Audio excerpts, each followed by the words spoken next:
Karena orang Yahudi kita tahu Yahuda bin Yakub bin Ishak bin Ibrahim. Eling-eling napa? Yahuda bin Yakub bin Ishak bin Ibrahim. Lah Yahuda niki dulur barpe Nabi Yusuf, sinten? Dulur barpe Nabi Yusuf. Sehingga secara nasab itu terus dimasalahkan Nabi. Nah, karena Nabi itu dimasalahkan, delalah kersane pangeran, mbah-mbahe Nabi itu punya tradisi yang menunjukkan bahwa beliau itu tidak pernah bohong. Misalnya yang paling dekat kita tahu adalah Muhammad bin Abdullah bin Abdul Muthalib. Abdul Muthalib ini orang yang suka tawaf ning Ka'bah. Suka tawaf di Ka'bah, kemudian ada pintu di Mekah namanya Babu Syaibah, napa? Babu Syaibah atau Babu Bani Syaibah. Terus sampai tok wau Ilyas. Ilyas itu wa huwa awwaluman ahdal budna ila rihabil haramiyah. Ada tradisi memberi hadiah ke Ka'bah. Singkat cerita, Imam Barjanji ini termasuk Sayyid Al-Husaini, Imam Barjanji itu namanya Ja'far bin Hasan Al-Barjanji ini. Beliau berpendapat atau memaklumatkan ulang bahwa Muhammad jadi nabi ku wajar. Mergo hakikate Muhammad adalah turunan Nabi Ibrahim alaihissalam. Berarti sama dengan klaim mereka kalau mereka mintoriki Ishak, ya nabi-nabi kayak Nabi Yusuf kan mintoriki Ishak, berarti kan Yusuf bin Yakub bin Ishak bin Ibrahim. Dan kita tahu secara mujma'aleh Ishak ini punya saudara lebih tua namanya siapa? Ismail. Nah, Kanjeng Nabi ini dzurriyyah sinten? Ismail. Lalu itu butuh data empirik, data bahwa Ibrahim itu pernah di Mekah. Kalau betul orang Mekah itu turunan sinten? Ibrahim, maka butuh bukti empirik. Kita harus saniki artefak napa-napa bukti-bukti yang pernah menunjukkan Ibrahim di Mekah. Ini terus dijabek pangeran ketika orang Yahudi meragukan status nasabnya sinten? Nabi Muhammad, terus pangeran rangno fihi ayatum bayyinatum maqamu Ibrahim, bahwa Ibrahim benar-benar pernah di Mekah, di situ ada batu yang pernah diinjak Nabi Ibrahim. Jadi makom itu bukan kuburan tapi apa? Sesuatu yang pernah didomisali, ya, atau pernah diinjak. Jadi malah mereka darani makom Ibrahim niku batu yang diinjak Nabi Ibrahim ketika bangun apa? Ka'bah. Ya karena mukjizat terus bekas. Dan bekas itu mulai dulu orang yakin dan pasti itu sisa atau bekas kakinya Nabi Ibrahim. Lana Ibrahim nate urip teng Mekah karena sampai bangun Ka'bah. Apalagi dulu bangunnya pasti lama. Berarti mungkin sekali Ibrahim meninggalkan dzurriyyahnya di Mekah. Makanya Quran terus cerita bahwa Ibrahim niku ngendikan ketika mau meninggalkan Mekah, inni askantu min dzurriyyati biwadin ghairi dzar'in inda baitikal muharram. Terus ada kepastian, makanya Quran ayat-ayat itu masih menjawab keraguan orang Yahudi bahwa Muhammad kenapa jadi nabi, dia itu anaknya siapa, turunannya siapa. Padahal di Taurat dan Injil jelas aturan nabi itu dzurriyyatam ba'duha min ba'd. Enggak boleh. Nabi turunannya Parlan itu tidak boleh. Turunannya Karmen itu tidak boleh, ribet. Apa? Ribet. Nabi itu harus turunan Nabi. Bukan karena Allah itu asobian, enggak. Masyarakat itu lebih ikhlas. Misalnya Nabi, turunannya Nabi, bayi Nabi, hormat kan enak. Bapak Ewe Soleh, bayi Soleh, buyute Soleh. Misalnya Nabi, terus bayi Karmen, katoan cekak, kan juga bingung. Orang dihormati bapak Nabi, dihormati katoan cekak main gaple. Kan juga bingung. Jadi aturannya harus itu. Loh nak kiai oleh kiai kan tidak maksum, derajatnya kan di bawah. Pemenang kiai maklar tambah oleh, soalnya oleh.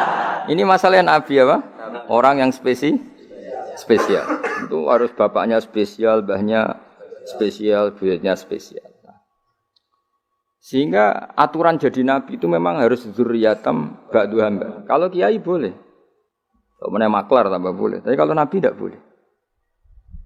Nah, aturan-aturan itu ada di Taurat dan Injil. Makanya yang pertama disoal orang Yahudi, kalau Muhammad Nabi itu bapaknya siapa, mbahnya siapa. Dan Sayyid Barjanji ini yang ngarang Barjanji itu kitab yang sangat ilmiah.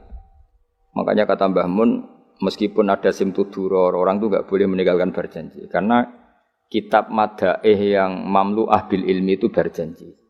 Tapi yang isyek itu simtuduror, ya. Tapi yang tua itu Barjanji. Makanya alhamdulillah kita mbuh piro kadar itu dibaca semua. Meskipun gak paham semua, pokoknya diwaca kabeh. Karena kita yang bisa menjawab tuduhan orang Yahudi Nabi anak sapa itu kita berjanji. Berjanji tahu betul kalau masalah utama Nabi adalah anaknya siapa, mbahnya siapa. Makanya beliau ngendikan wa ba'du fa'aqulu wa Muhammad bin Abdillah. Logikanya gampang. Kalau orang modern saja tahu bapaknya siapa, mbahnya siapa, buyutnya siapa, itu artinya enggak ada yang fiktif. Ukuran sejarah fiktif ndak itu ditandai dengan satu kuburan, dua artefak. Itu enggak mungkin nama-nama itu fiktif. Buktinya apa? Di Ka'bah mulai dulu zaman Quraisy ada Babu Bani Saibah. Babu Bani dan Abdul Muthalib namanya itu Saibah. Karena mulai kecil beruban. Jadi kata Saibah itu mulai kecil apa? Beruban.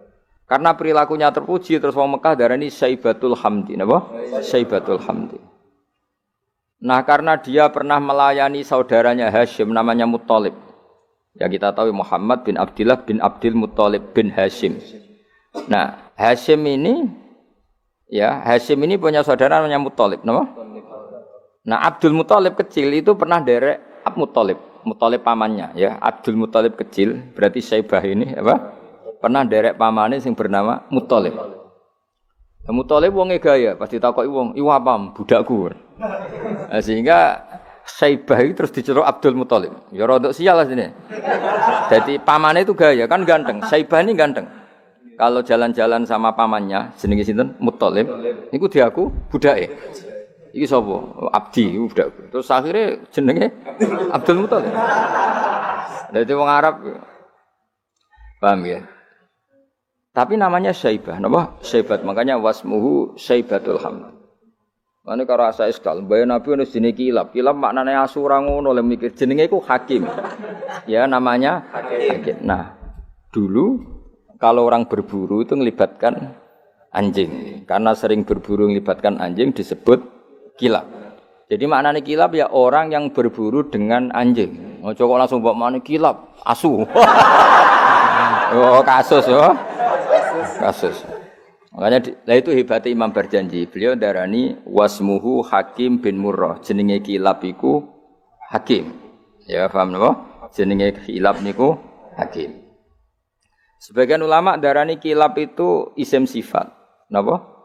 Jadi kalabayak libu kalban itu anjing sendiri dinamai kalbun itu sebenarnya sudah isim sifat. Bukan alam murtajal ya, tapi alam mangkul ya. Alam apa? Mangkul. Kalau dalam ilmu nahwu itu alam mangkul. Jadi begini ya, tak terang nahwu ya. Alam itu ada dua, ada alam mangkul, ada alam murtajal. Tapi hampir semua alam itu mangkul sebetulnya. Ya, semua alam itu hampir semuanya itu mangkul. Mangkul itu satu nama yang diambil dari satu makna dalam kosakata, napa? Dalam kosakata. Misalnya Hamida, Yahmadu, Hamdan, napa? Hamida, Yahmidu, Hamdan atau Yahmadu, Hamdan. Hamdan maknanya pujian, apa? Kemudian Nabi karena orangnya sifatnya terpuji disebut Muhammad, orang yang dipuji. Sehingga nama ini potensi rubah-rubah. Di Taurat itu Nabi enggak disebut Muhammad, disebut Ahmad. Di Injil juga disebut Ahmad.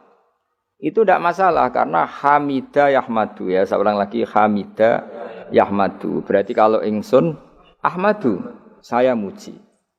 Karena Nabi itu orang yang sering muji Allah, menamakan dirinya Ana Ahmadu. Saya ini pemuja Allah. Berarti ana uta ingsun niku Ahmadu muji sapa ingsun Allah ing Allah.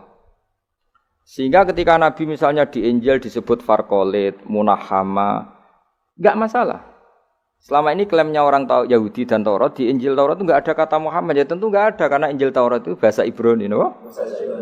Di situ disebut Munahama, kadang disebut Farqalit, tapi maknanya Mahmud atau Muhammad, orang yang dipuji. Paham ya? Makanya hampir semua alam itu mangkul, napa? Mangkul.